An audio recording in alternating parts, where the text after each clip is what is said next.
know some of you know what's going on this evening. I have little people in boxes, and I gotta tell you, the way security is at the airports nowadays, when you try and check in with a small person in your luggage, they stop you. Most of the airports nowadays have these sophisticated equipment for checking your luggage. They're like big MRIs. They can check the contents, the materials, but some of the smaller airports don't. We all know Burbank Airport, just north of here a few miles, don't have all the sophisticated stuff. They still have to hand check a lot of luggage. I was in line about 3.5 weeks ago, early one morning, very crowded. And most people, when you get your luggage hand checked, it's no big deal. They might pull out your underwear like, ooh. But for me, they're pulling out dolls. I told him not to do that joke. And I figured out the way they decide whose luggage they're gonna hand check is a complete judgment call on these guys' parts. They look at you and they decide, and apparently I looked like a terrorist with a trunk. Because he says, sir, we gotta look in that trunk. I'm like, oh crap, here we go. So he takes the big trunk and he puts it on top of the silver table. He opens it up, and the first thing he pulls out is one of my little guys, Peanut. You'll see him in a little while. You might know Peanut. But he pulls Peanut out, and he's like, hey. People in line are like, hey, and I'm like, oh. Now, they have these swabs, and they swab whatever it is they're looking at. They then take the piece of material, they put it in the analyzer, it then checks to see if your stuff has come into contact with anything dangerous, chemicals, whatever. So the guy has Peanut in one hand, swab in the other. This is all true. It's too stupid to make up. He could have swabbed Peanut on the head, on the foot. No, in front of God and everybody, swabs his butt. Just like that.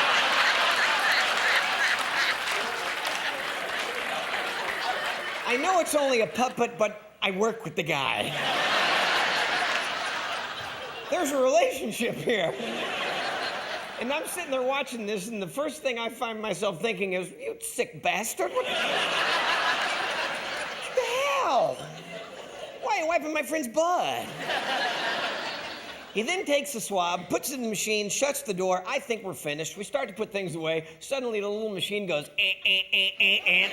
3 more guys come out. They have me up against the wall. They're checking my ID. They're doing a background check on the internet. They're going through all my stuff. Takes 15 minutes. Now we're finished. Everything is fine. Then we start to put things back. And then I start to think, what the hell was on Peanut's butt?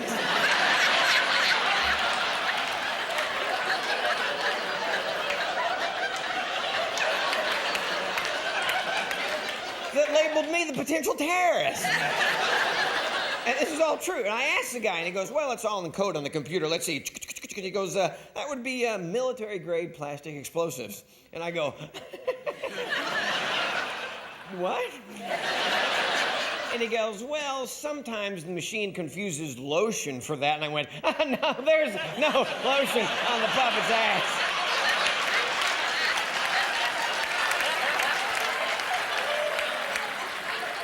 I've been building bombs in my garage. You caught me, Skippy. Thanks for straightening me out. I don't ever want to go through the Burbank Airport again. There's only a small number of these guys that do all the checking. I know next time I go through, they'll all be standing in a group, and one of them will point and go, there he is. There's the gay puppet bomber. There's lotion on his puppet's ass. I was born in Hong Kong. Any Hong Kong people? Couple of us? Awesome, man. For you guys that haven't been following the news, Hong Kong is a part of Japan. I'm joking, obviously. But I said the same shit in Kansas City, and people were like, really? Wow, we learned something new today, Bill.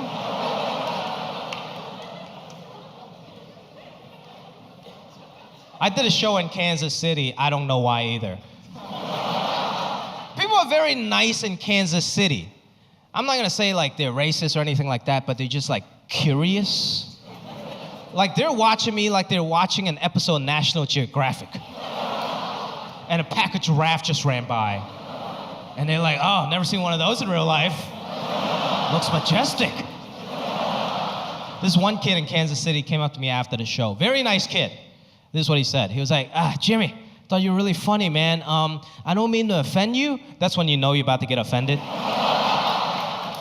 like, I don't mean to offend you, but when I first saw your poster, I thought you were gonna play the violin. I was like, I do, motherfucker, just not right now. Shit. I keep it a secret. See, I gotta say, I got some of the nicest crowds in the business. I rarely ever get heckled. And one time I was talking about how I used to play the violin. Old Chinese lady sitting in the front just stood up and screamed out, "First chair or second chair?"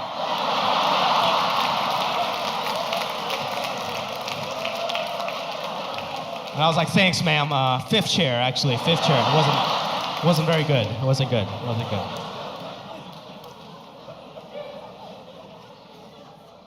I grew up very stereotypically in Hong Kong. Like my real name is not even Jimmy. That's my English name.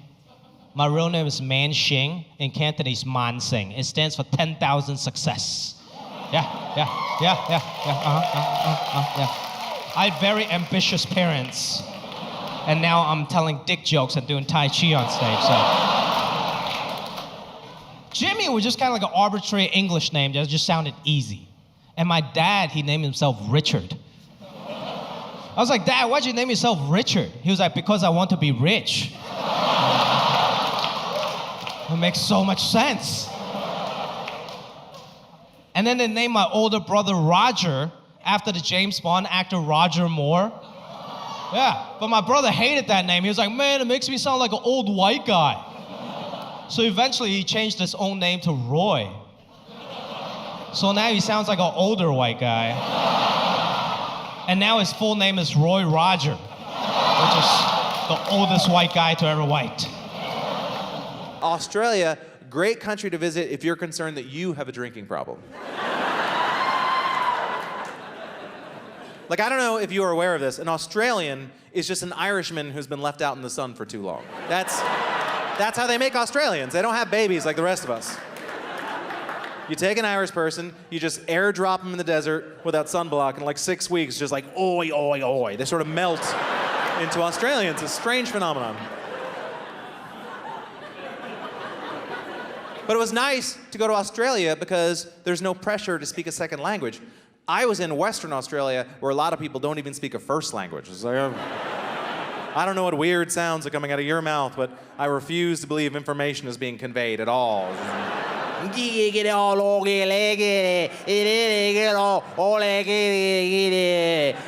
Right, mate? I don't know, those weren't words. There was not one consonant in what you just said. This is a string of vowel sounds, you weirdo. I think Americans catch too much shit from other countries for only speaking one language. I was talking to a guy from Belgium recently, and I complimented him on how well he spoke English, and he got very snotty. He's like, "Well, I speak 3 languages. In Europe, we all speak multiple languages. Only in America, you speak 1 language." Dude, you know why you speak 3 languages? Because you live in Belgium, and you fucking have to. That's right.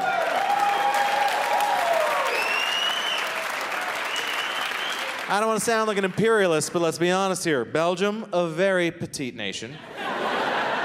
And I say petite because I don't know the Flemish word for small, because I'm American. Everyone not laughing is like, "What the hell is Flemish?" I thought they spoke Belgian. Belgium is a small country. America is a big country. We should not have the same rules, right? Like, let's say you live in Belgium and you get into your car, or auto, as they probably say, right? And you just start driving. That country is so small, no matter which direction you go, within 3 hours, you're gonna be in a completely different country with its own history and culture. It's not like that here in America, right? What happens if this guy gets in his car and drives 3 hours? What's he gonna see? Fucking that dude. It's all the same.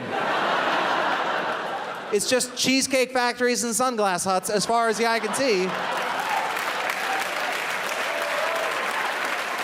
So stop giving us crap, world.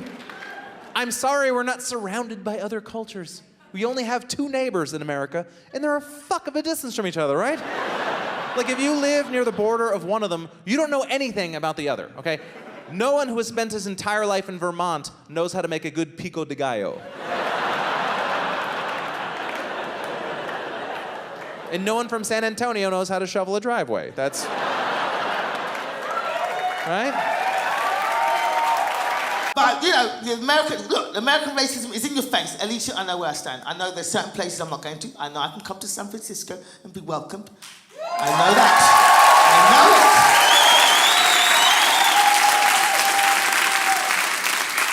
it. Certain places I won't be going to. I will not be going to Alabama or Mississippi because I've seen the movies. Not going there.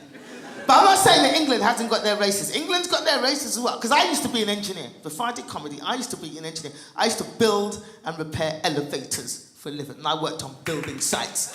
Building sites, people, with my hands. Hammers and wrenches. And I worked on building sites. On building sites, they don't have equal opportunities on a building site. People say whatever the hell they want to you. And I work with some rednecks. There are British rednecks. There are some racists. I remember a guy coming up to me at work one day. True story, comes up to me and goes, Gina! That's how it is. Gina. He's like, Gina, come here. Guess what? You know what your name spells backwards? A-nig. And I was like that. Shit! Oh. And I went home to my mum. I was like, Mother, you have ruined my life. You know what my name spells backwards? And my mother tried to console me. She's like that, you go back there. And you tell that bastard, your full name is Regina. And I was like that,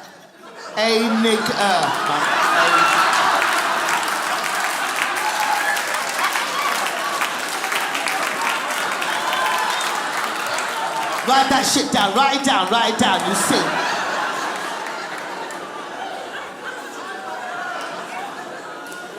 So black people, when you're naming your kids, check out all the anagrams and shit.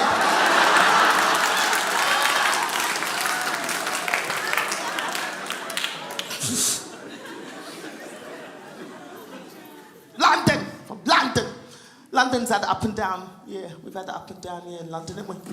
We had the riots. Did you hear about the riots? The London riots, like kids just running amok. Now, at first, when the riots started, I got to admit, I was behind them. Because I thought, no, because the police shot a guy, and I was like, yeah, they shot a black man. That's right, get out there. You know, police brutality, riot. So we heard that the guy was a drug dealer. I was like, okay, don't riot so much, okay.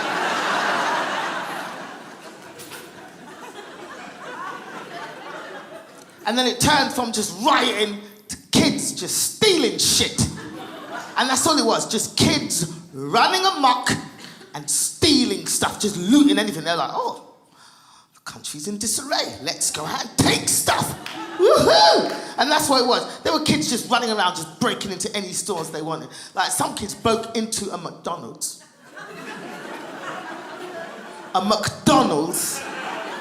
Jumped over the counter and started flipping their own burgers. And I was watching that guy, you could have done that for $4 an hour, you dumb shit. Went to Alaska, I was excited. I called my mom, hey, I'm going to Alaska. She's like, you never been to Alaska before? How far is that from LA? I was like, oh, like 4 hours.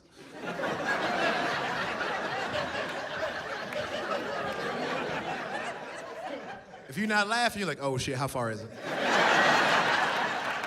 8.5 hours. 8.5 hours from LA to Anchorage, Alaska. I had no idea where I was going. I got on the flight and everything. I just took my fur coat, got on the flight. Okay, I'm like 4 hours into the flight, okay, and the flight attendant comes back by and she's like, hey, you want some more coffee? And I'm like, girl, you better sit your ass down. We are coming down any second now. This coffee gonna go everywhere. What are you doing? She's like, sir, we have 4.5 more hours to go. And I'm like, I'm going to Anchorage. Where the fuck y'all going? I did no research. No research. Finally get to Alaska, 86 degrees. 86, I'm the only asshole walking around with a fur coat on. I bought those tennis rackets you strap to your feet. You good? Yeah, I like to sweat when I'm up this way.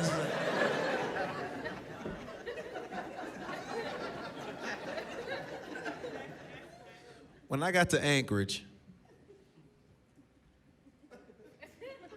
the black population doubled.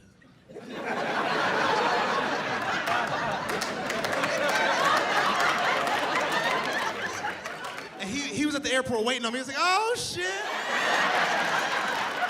I was like, Terrence, sit your ass down. You embarrassing us. It was weird. I didn't know what to expect. I thought it was gonna be salmon walking the street.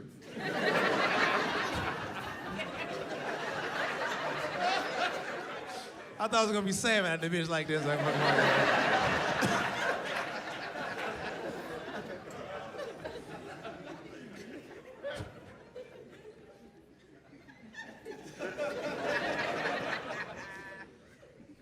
been traveling a lot. I don't know where stuff is. I don't know where stuff is. And I'm actually okay with it because I'm American and I'm okay being dumb.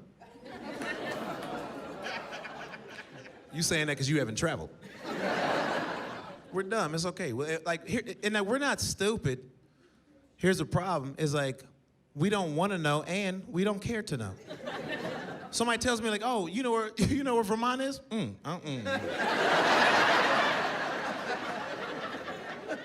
It's what are you doing? I don't want to learn. I don't need more knowledge. I'm good how I am. Because I was in Vermont. I was just in Vermont. I was doing a club up there in December, right? -8. The whole time out there, -8. I'm from Georgia. We not built for that shit. Why'd you bark?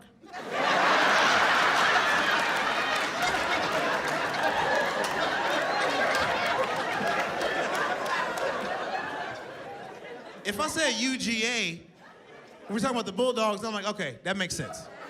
I named a state and you started barking?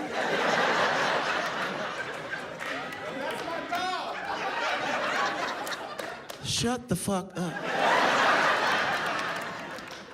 You be quiet, I'll tell some jokes.